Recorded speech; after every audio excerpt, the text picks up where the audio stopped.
Former officials warn lawmakers of alleged secret UFO programs operating beyond congressional oversight. This is also what Stephen Greer has been telling us on X recently. A group of former government officials and disclosure advocates told lawmakers on Wednesday that the United States government is not being transparent enough on what it knows about UFOs. The latest in a series of congressional hearings to address what the Pentagon now calls Unidentified Anomalous Phenomena, or UAP.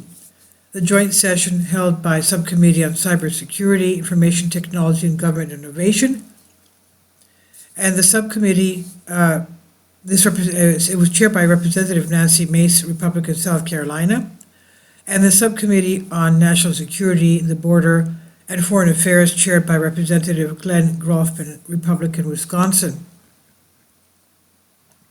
Testifying during the hearing were Dr. Tim Gallaudet, retired Rear Admiral of the U.S. Navy and current CEO of Ocean STL Consulting, Louis Elizondo, former Department of Defense official and well-known advocate for UAP disclosure, Michael Gold, former NASA Associate Administrator of Space Policy and Partnership and member of NASA's UAP Independent Study Team, and Michael Schellenberger, founder of the website Public, where he published a recent article alleging the existence of a secretive UAP-related Special Access Program, SAP, based on statements he says were provided to him by a U.S. government employee who remained on background.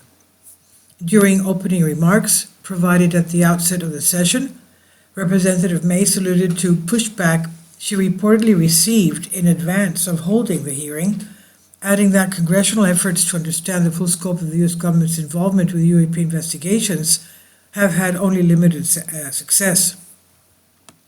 Congress has tried in recent years to lift the veil and find out if information about UAP is being withheld, Mace said, noting significant criticism she and other lawmakers were aware of regarding a historical report produced by the Pentagon's All-Domain Anomaly Resolution Office, AARO. One of several factors, she said, has undermined confidence in the office's investigations. We know there are advanced technology programs, Representative Maskowitz said during opening remarks. He was referencing past programs developing at the high security facility in Nevada Desert, as we know it as Area 51, and which has long been associated with experimental aircraft development and UFO conspiracy theories. Moskowitz said Americans have questions about whistleblowers that have come forward to talk about retribution. Mace also referenced a 12-page document, a copy of which subsequently appeared online, relating to what's called the Immaculate Constellation, the alleged program revealed in Mr. Schellenberger's reporting. And this document, provided by Schellenberger before the hearing, was formally entered into the congressional record prior to the conclusion of opening remarks during the hearing. Representative Luna just told me that if I say Immaculate Constellation, I'll be on some list, Mace joked as she referred to the document. Maybe a FISA warrant, so come to me, bro. During this opening remark, Rear Admiral Gallaudet referred to his personal experience coming to learn of a now famous U.S. Navy video, popularly known as Go Fast, and how an email he and others received from another U.S. Navy official disappeared following the incident. I concluded that the UAP information must have been classified within a special access program managed by an intelligence agency, a compartmented program that even senior officials, including myself, were not read into, Gallaudet said. Last year's UAP hearing before this Oversight Committee confirmed that UAP-related information is being withheld from senior officials and members of Congress, Gallaudet said, adding that as recently as this week he had learned from former DoD officials Chris Mellon that satellite imagery of UAP from a few years ago has still not been shared with Congress. So you see, they're not being transparent with Congress either. Equally concerning, last year, UAP hearing also revealed that elements of the government are engaged in a disinformation campaign to include personal attacks against designed to discredit UFO whistleblowers, Gallaudet said. Let me be clear, Mr. Elizondo said, following Gallaudet's remarks, UAP are real, advanced technologies not made by our government or any other government are monitoring sensitive military installations around the globe. I believe that America's greatness depends on three elements, Elizondo said: a watchful Congress, a responsive executive branch, and an informed public. Over the last decade and a half, I learned that certain UAP programs were and are operating without any of these elements, Elizondo said, seemingly in acknowledgement of special access programs long suspected of being related to UAP and have been remained hidden from Congress and the American public. Elizondo alluded to threats he and other officials have received for coming forward and discussing UAPs from groups from the government who have in the past subjected him and others to unwarranted criminal investigations, harassments, and efforts to destroy one's credibility. Many of my former colleagues and I have provided classified testimony to both Department of Defense and Intelligence Community Inspector General, Elizondo said.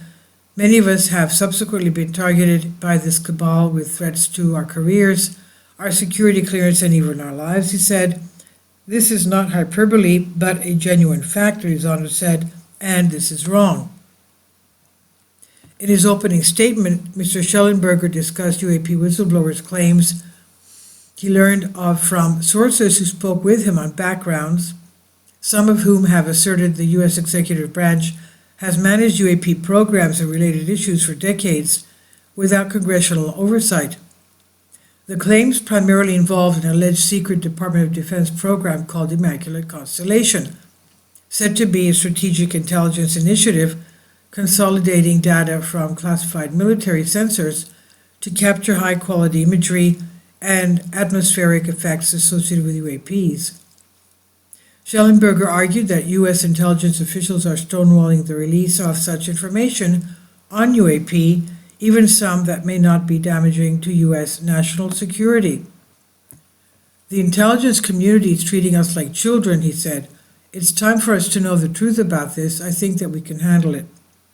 During his opening statement, Mr. Gold acknowledged the stigmas that have long surrounded the topic, emphasizing that such attitudes even complicated his colleagues' efforts with NASA's UAP independent study team, some of whom said they were mocked or threatened over their participation. Gold said, our best tool for unlocking the mystery of UAP is science, but we cannot conduct a proper inquiry if the stigma is so overwhelming that just daring to be part of a NASA research team elicits such a vitriolic response. Therefore, one of the most important actions that can be taken relative to exposing the truth of UAP UFOs is to combat the stigma, Gold said, and this is where I think NASA can be eminently helpful. And responding to a question from Representative Jared Moskowitz, former counterintelligence agent Louis Elizondo said that he signed a document that limits his ability to discuss certain details involving alleged UAP crashes and retrievals that he learned of during his time in government. After Moskowitz pressed Elizondo about the document, which Elizondo said he signed within a sensitive compartmented information facility, the SCIF, the former counterintelligence officer clarified that there are certain documents that we have in the U.S. government that allow people to have access to certain programs. When asked how many individuals are required to sign similar documents, Elizondo told Moskowitz, it depends on how many people are going to get access to the information, sir. And later in the hearing, Rear Admiral Gallaudet, in addition to discussing his knowledge of UAP that resembled a button or disc-shaped object captured in satellite imagery, also likened a meeting he had with AARO officials earlier this year in an influence campaign against him. According to Gallaudet, AARO officials attempted to convince me, he said, of the validity of the very flawed and error-hidden historical records report.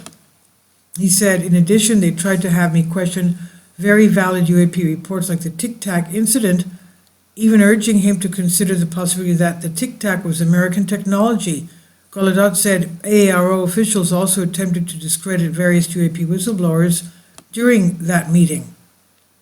And during the hearing, when asked if there are programs involving UAP operating outside of proper congressional oversight, Elizondo told Representative Tim Burchett, Republican Tennessee, that he believed this was accurate. He said 100%. This is by Mika Hanks on the debrief. Please leave your comments and thank you for your support. Please support my Patreon account.